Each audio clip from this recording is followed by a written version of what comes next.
और रुक कर लेते हैं इस वक्त आ रही बड़ी खबर का। कॉमनवेल्थ में भारत को पहला मेडल मिला है। वेट लिफ्टिंग में संकेत महादेव ने सिल्वर जीता है।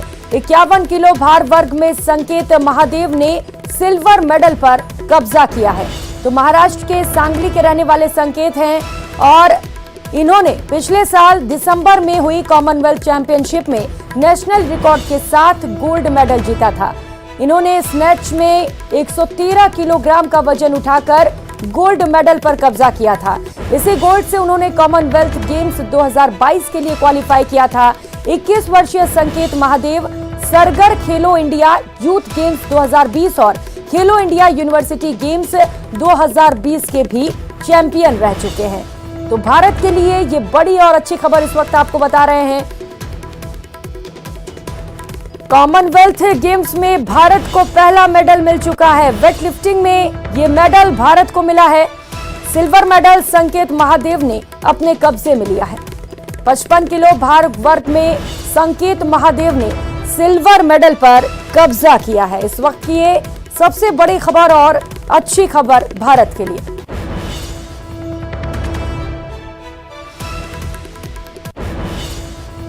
और रुक कर लेते हैं इस बीच आ रही एक और बड़ी खबर का। भरतपुर से इस वक्त की बड़ी खबर सामने आ रही है। खनन मामले से जुड़ी ये बड़ी खबर आपको बता दें। खान विभाग का गुपचुप नोटिस प्रीमेच्योर टर्मिनेशन के लिए जारी किया गया है। खनन की लीज जिसे दी गई उसे 15 दिन का समय दिया गया। मामले में आपत्ति दर्ज करवाने के लिए कहा गया, नहीं तो मामले में खुद ही रद्द माना जाएगा खनन पट्टा। सहयोगी अरबाज अहमद हमारे साथ जुड़ चुके हैं इस खबर पर ज्यादा जानकारी के साथ। अरबाज, क्या कुछ जानकारी मिल पा रही है इस खबर को लेकर? देखिए, ये जो सुधा कौशिक पत्नी संदीप कौशिक है, ये भरतपुर का मामला है जिसमें ये जो साधु संत है लंबे अरसे से विरोध प्रदर्शन कर रहे थे, इस खनन पट्टों को रद्द करने की मांग कर रहे थे। अब तक सरकार के द्वारा जो जानकारी दी गई थी उसमें कहा गया था कि जो पट्टे हैं वो रद्द कर दिए गए हैं और कागजी खानापूर्ति भी पूरी कर दी गई है। लेकिन जो विभागीय आदेश है उससे हमें पता चल रहा है, जो उप शासन सचिव हैं नीतू वारूपाल, उनका आदेश है। उन्होंने लिखा है इसमें कि जो धारा है mines and minerals development and regulation act 1957 की धारा 4 है, उसके तहत ये प्रतिबंध आवश्यक बताया गया। और उसमें बताया गया है कि जो भरतपुर जिले में ब्रज क्षेत्र आता है, इसका धार्मिक महत्व है। यहाँ से गुजरने वाली परिक्रमाओं को, श्रद्धालुओं को सुरक्षा देने के लिए, खास तौर पर प्राकृतिक पर्यावरण के बचाव के लिए, क्षेत्र में फैले प्रदूषण को रोकने के लिए, ये जो तमाम चीजें हैं, इन हालात को कंट्रोल करने के लिए राज्य सरकार का ये मत है कि आपका जो पट्टा है इस पर प्रतिबंध लगाया जाना जरूरी है, यानी यहाँ पर खनन रोकना जरूरी है। यहाँ पर जो सबसे इम्पोर्टेंट बात है, इन्होंने प्री मैच्योर टर्मिनेशन के लिए अब कहा है, जबकि सरकार लगातार पहले करती रही है कि हमने पट्टे पूरी तरह से रद्द कर दिए हैं। यानी अभी भी जो लीज धारक है जिसको पट्टा दिया गया है, सुधा कौशिक पत्नी संदीप कौशिक, उसको 15 दिन का समय दिया गया है और उसको वो बाकायदा कानूनी रूप से चैलेंज भी कर सकते हैं कि जाकर के अदालत से कोई जो है ऑर्डर लेके आ सकते हैं, कोई स्टे लेके आ सकते हैं। ऐसे में ये जो पट्टा है इसका जो टर्मिनेशन का जो प्रोसेस है वो रुक भी सकता है। जी अरबाज, लेकिन अब जिस तरीके से मामले में ये बड़ा खुलासा हुआ है, क्या लग रहा है जांच की भी जरूरत है यहाँ पर? देखिए, इसमें विभागीय अधिकारियों से हम लगातार राब्ता करने की कोशिश कर रहे हैं। हमने जो एससीएस हैं विभाग के सुबोध अग्रवाल, उनसे बातचीत करने की कोशिश की। वो किसी बैठक में व्यस्त बताए जा रहे हैं। जो निदेशक हैं विभाग के केवी पंड्या, उनसे भी बातचीत करने की कोशिश की। फिर जो नीतू वारूपाल खुद हैं जिन्होंने आदेश जारी किया, उनसे भी चर्चा करने की कोशिश की। लेकिन कोई जो आदेश पे रिएक्शन वो नहीं दे रहे, बचने की कोशिश कर रहे हैं। देखना ये होगा कि ये टर्मिनेशन होता है या नहीं होता, क्योंकि सरकार साधु संतों से ये दावा और वादा दोनों कर चुकी है कि हम तमाम खनिज जो लीज है उनको रद्द कर चुके हैं। जी ठीक है अरबाज, तो अधिकारी फिलहाल कुछ भी कहने से बच रहे हैं, लेकिन लगातार आपसे अपडेट लेते रहेंगे मामले पर। बहुत शुक्रिया आपका इन तमाम जानकारियों के लिए।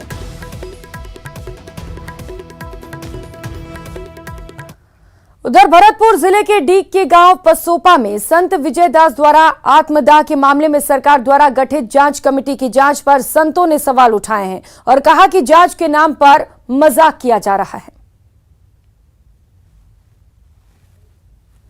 पर इतना बड़ा मजाक कभी आप सोच नहीं सकते हैं, देख नहीं सकते हैं। जांच करता कब आ रहा है, कहां आ रहा है, कैसा किससे मिल रहा है, कुछ समझ में नहीं आ रहा। अरे हमने कहा उस चीज़ के सब प्रमाण हम लोगों के पास, हमारे पास आना चाहिए था। हम एक एक का नाम ले रहे हैं, एक एक की बता रहे हैं कि ये लोग उसमें लिप्त हैं। जांच कहाँ कर रहे हैं ये लोग, जांच कहाँ हो रही है?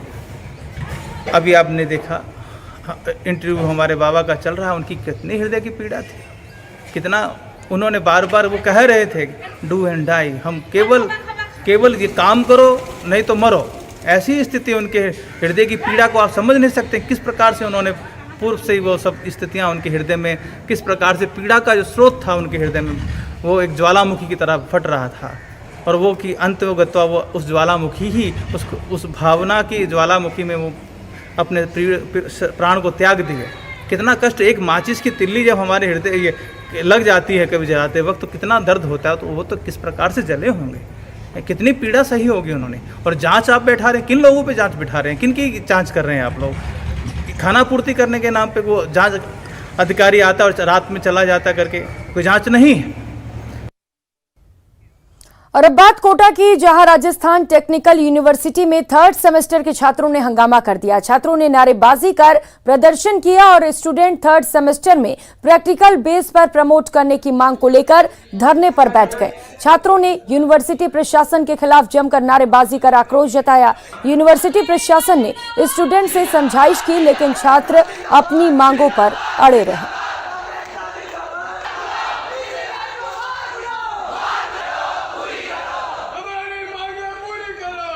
3rd सेम के एग्ज़ाम एक तो ऑनलाइन लिए थे, उसके बाद इन्होंने प्रैक्टिकल्स ऑफलाइन लिए, उसके बाद 2 महीने का ब्रेक दे दिया, उसी बीच में इन्होंने इंटर्नशिप के लिए भी भेज दिया। फिर उन्होंने 4th सेम की पढ़ाई शुरू करवा दी, उसके असाइनमेंट्स करवा दिए, फिर उसके बोले कि मिड टर्म लेंगे तो पढ़ाई करो, तो हम 4th सेम के पीछे लग गए। अब कह रहे कि हम 3rd सेम के पेपर लेंगे और फिर उसके कुछ ही ब्रेक के बाद हम 4th सेम के भी ले लेंगे, तो एक साथ इतना सारा नहीं पढ़ाई कर सकते हम। और हमारे अफिलिएटेड कॉलेजेस जितने भी है राजस्थान में, सबका 5th सेम चल रहा है और हमारे यहाँ पे 3rd सेम के पेपर ले रहे हैं। तो अगर ये ऐसे ही करते रहेंगे तो हम 1 साल पीछे नहीं हो जाएंगे और फिर हमारी डिग्री नहीं मिलेगी हमें, तो हम नौकरी के लिए कैसे अप्लाई करेंगे? फिर जो पहले प्रदर्शन हुआ था वो अलग था, ये अलग है। ये 3rd सेमेस्टर के लड़के हैं, ये अपने एग्ज़ाम को लेके प्रदर्शन कर रहे हैं। ये चाहते हैं कि हमारा जैसे कोरोना टाइम में प्रमोट किया था वैसे एग्ज़ाम नहीं लिया और हमको प्रमोट कर दिया जाए। तो जो प्रमोट किया था वो सिर्फ कोरोना पीरियड के लिए था, अभी के लिए नहीं है। सर क्या क्या मांगे इनकी? इनकी मांग वही है कि हमको प्रमोट कर दिया जाए, एग्ज़ाम नहीं लिए जाए। कौन सा सेमेस्टर है? ये 3rd सेमेस्टर है। उधर श्रीगंगानगर जिले में कल हुई बारिश के बाद आज कई जगह सड़कें टूटने और धंसने जैसी समस्याओं से श्रीगंगानगर वासियों को सामना करना पड़ा। श्रीगंगानगर जिला मुख्यालय के एसएसबी रोड पर भी हाल ही में डाली गई सीवरेज लाइन के धंसने से सड़क पर गहरा गड्ढा हो गया, जिसके बाद स्थानीय वासियों के द्वारा स्थानीय प्रशासन को इसकी सूचना दी गई और मरम्मत कराई गई। गौरतलब है कि बारिश के बाद जलभराव की वजह से न केवल सड़कें क्षतिग्रस्त हो रही हैं, बल्कि हाल ही में डाली गई सीवरेज लाइनें भी जगह जगह टूट रही हैं, जिससे राहगीरों के साथ साथ वाहन चालकों को भी खतरा बना हुआ है। तो तस्वीरें आपको दिखा रहे हैं श्रीगंगानगर से, जहां पर लगातार बारिश का दौर जारी है और इस बीच लगातार सड़कें टूटने की भी खबर सामने आ रही है। जगह जगह सड़कों पर गड्ढे भी बन गए हैं, जिसके चलते जो यात्री वहां से गुजर रहे हैं उनकी जान भी खतरे में है।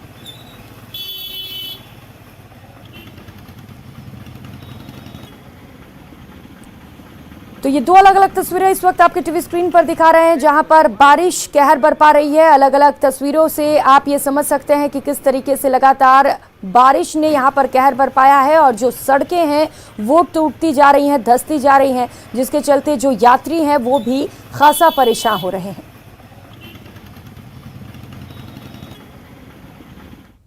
और अब बात लोगों की बड़ी लापरवाही की, जो बारिश के बाद खूबसूरत वादियों का लुत्फ लेने के चक्कर में जान जोखिम में डाल रहे हैं।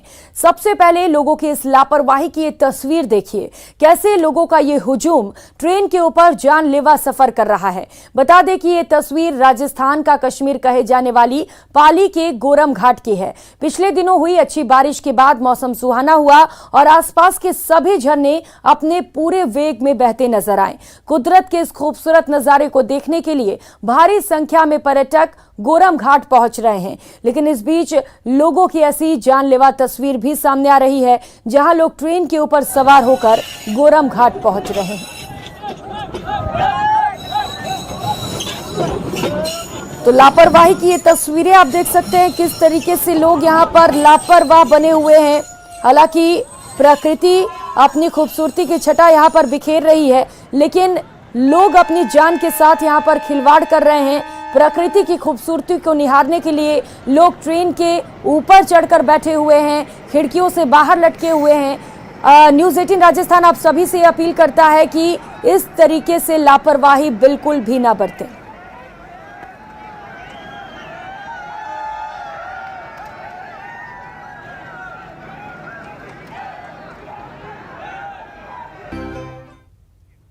ब्रेक के बाद आप सभी का स्वागत है। प्रदेश में रोडवेज की खस्ता हालत किसी से छुपी नहीं है। हर जगह से रोडवेज की खस्ता हालत की खबरें आती रहती हैं, लेकिन सीकर में एक महिला अधिकारी ने रोडवेज की सूरत बदल दी है। जो काम रोडवेज की स्थापना के बाद आज तक नहीं हुआ था, उसे इस अधिकारी ने कर दिखाया।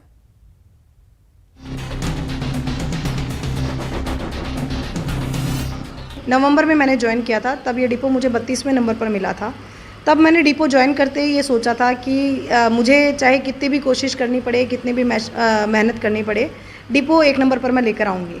32वें से पहले स्थान पर पहुंचने का सफर भला कैसे आसान हो सकता है, लेकिन लक्ष्य तय था, इरादे मजबूत थे, इसीलिए सफलता की दिशा में पहला कदम बढ़ाया गया। कोशिश को कामयाबी मिली और देखते ही देखते रोडवेज में इतिहास रच दिया गया। जी हाँ, पहली बार सीकर डिपो पहले नंबर पर काबिज हो गया। सीकर डिपो की चीफ मैनेजर मुनकेश लांबा कहती हैं, लोग साथ आते गए, कारवां बनता गया, लेकिन कहते हैं ना, बुलंदियों पर पहुंचना कमाल नहीं होता, वहां बने रहना कमाल होता है। मई में हम प्रथम पायदान पर आने में सफल हुए, उसके बाद जून में और आज जुलाई में लगातार, जैसे अब मैं ये कहूँ कि प्रथम पायदान पर तो हम आ गए थे, लेकिन उसके बाद उस पोजीशन को बनाए रखना भी हमारे लिए एक बड़ी चुनौती थी। तो ये मई, जून और लगातार हम जुलाई में तीसरी बार लगातार हम प्रथम पायदान पर आए हैं। मैनेजमेंट का जो पॉजिटिव एटीट्यूड और जो रहता है, उसकी वजह से लोगों के जो मोरल है वो भी काफ़ी बूस्ट हुआ है। और वर्कर्स भी लाइक मेरे मैकेनिक्स हैं काफ़ी कम, लेकिन फिर भी उन लोगों को मोटिवेशनल तरीके से उनको उत्साह उनका बढ़ाया गया, उनको क्रेडिट दिया गया कि ये आप लोगों की वजह से ये सब हो रहा है। तो उस वजह से थोड़ा सा मोरल भी हमारे परिवार का हाई रहा है। सीकर डिपो की रोडवेज वर्कशॉप की जेईएन उर्मिला चौधरी का कहना है कि जहां किसी बस में कोई खराबी आती तो उसे तुरंत दुरुस्त कराकर वापस रूट पर रवाना किया जाता है। वर्कशॉप के स्टाफ ने छुट्टी के दिन भी काम किया। डिपो की मैनेजर मुनकेश लांबा ने सभी को प्रोत्साहित किया, जिससे सीकर डिपो पहली बार प्रदेश में पहले नंबर पर आ गया। वर्कशॉप में सारे मैकेनिक के टैलेंट एक से बढ़ के एक है, उनको बस थोड़ा सा मोटिवेट करने की ज़रूरत होती है, बाद में वो अपने आप आगे आगे काम करते रहते हैं। हमें गाइड करने की ज़्यादा आवश्यकता पड़ती नहीं, अपने जिम्मेदारी खुद लेते हैं हम। ऐसे वक्त में जब रोडवेज में बढ़ते घाटे की वजह से सरकार दूसरे विकल्प पर गंभीरता से विचार कर रही हो, तब सीकर डिपो से आई खबर नए विश्वास का संचार करती है। सचमुच घाटे से जूझते रोडवेज को किसी और विकल्प की नहीं, बल्कि मुनकेश लांबा जैसी इच्छा शक्ति वाले अधिकारियों की जरूरत है। ऐसे अधिकारी ही चमत्कारी परिणाम दिला सकते हैं, वैसे परिणाम जिसकी उम्मीद दम तोड़ रही है। न्यूज़ 18 राजस्थान के लिए सीकर से संदीप हुड्डा की रिपोर्ट। और राजस्थान के प्रमुख त्योहारों में शामिल सिंजारा महिलाओं के सजने संवरने का दिन होता है। सिंजारे पर राजस्थान की प्रमुख मिठाई घेवर का भी अत्यधिक महत्व है। ऐसे में दौसा में जगह जगह घेवर की दुकानें सज गई हैं। वैसे तो मावे के घेवर सहित अनेक प्रकार के घेवर बनाए जाते हैं, लेकिन दौसा में खास घेवर तैयार किया जाता है जिसका नाम है बब्बर घेवर। खाने में ये घेवर कुरकुरा होता है। इस प्रकार के घेवर को दौसा में खास पसंद किया जाता है। तीज और सिंजारे के आसपास दौसा का प्रसिद्ध बब्बर घेवर न सिर्फ देश के कई हिस्सों में बल्कि विदेशों तक भी पहुंचता है। आज सिंजारा है और जैसे ही सिंजारा आता है तो त्यौहार शुरू हो जाते हैं और राजस्थान में तीज सिंजारे का काफ़ी महत्व है। और इस त्यौहार पर सबसे ज़्यादा महत्वपूर्ण मानी जाती है घेवर की मिठाई। वैसे तो घेवर पूरे राजस्थान में फेमस है, लेकिन जो दौसा का ये जो घेवर है प्रमुख घेवर है और इसको दौसा में बब्बर घेवर कहते हैं। और इस घेवर को यदि कोई खा लेता है तो वो चाहे कहीं भी चले जाए, चाहे देश के किसी भी कोने में रहे या विश्व में कोई से भी देश में रहे, या कुल मिलाकर कहा जा सकता है कि दौसा के लोग जो विदेशों में रह रहे हैं वो भी इस घेवर को लेकर जाते हैं। हम यहाँ के दुकानदारों से बात करने की कोशिश करते हैं कि किस तरह का महत्व है और क्या, आप बताओ अब इस घेवर की क्या खास बात है और कहाँ बनता है और कहाँ जाता है ये? सर ये घेवर एक जलेबी की तरह कुरकुरा घेवर रहता है, और जो यहाँ से जो घेवर खा के गया है, चाहे वो विदेश भी रहता हो तो वो विदेश भी घेवर पहुँचता है ये। मतलब जो एक बार गरम घेवर के महत्व है इसका, गरम घेवर ही खिला खाता है ये। शाम को आप जैसे आज सिंजारा है तो आज शाम को घेवर लेने के लिए 1 घंटा इंतजार करना पड़ेगा कम से कम मेरे पास। 1 घंटा कम से कम इंतजार करने के बाद ही वो घेवर लेके जाएगा। कम से कम 4 भट्टियाँ लग रही है, 4 भट्टियों पे कंप्लीट घेवर निकल रहे हैं। और अन्य जो घेवरों की बात करें तो उन घेवरों को कितने दिन पहले बनाने लग जाते हैं? उन घेवरों को सर हम करीब 15 से 20 दिन पहले से भट्टियाँ चालू कर देते हैं। जैसे अभी 4 तारीख से मैंने भट्टियाँ चालू कर दी थी, 4 तारीख से घेवर बन रहे हैं, 4 तारीख से घेवर चल रहे हैं। बिल्कुल साधारण घेवर जो बनाते हैं वो करीब 1 माह से बनना शुरू हो जाते हैं। जो ये खास घेवर है दौसा का बब्बर घेवर, ये जो तीज सिंजारा आता है उससे 4-5 दिन पहले से बनना शुरू हो जाता है। और भीड़ जो आज सिंजारा है तो शाम को लोगों को इंतजार करना पड़ता है, पहले ऑर्डर देना पड़ता है, उसके बाद में ये मिल पाता है। ऐसे में तीज और सिंजारे का त्यौहार को सेलिब्रेट किया जा रहा है और दौसा का जो ये बब्बर घेवर है इसको भी लोग खास पसंद कर रहे हैं। आशीष शर्मा, न्यूज़ 18 दौसा।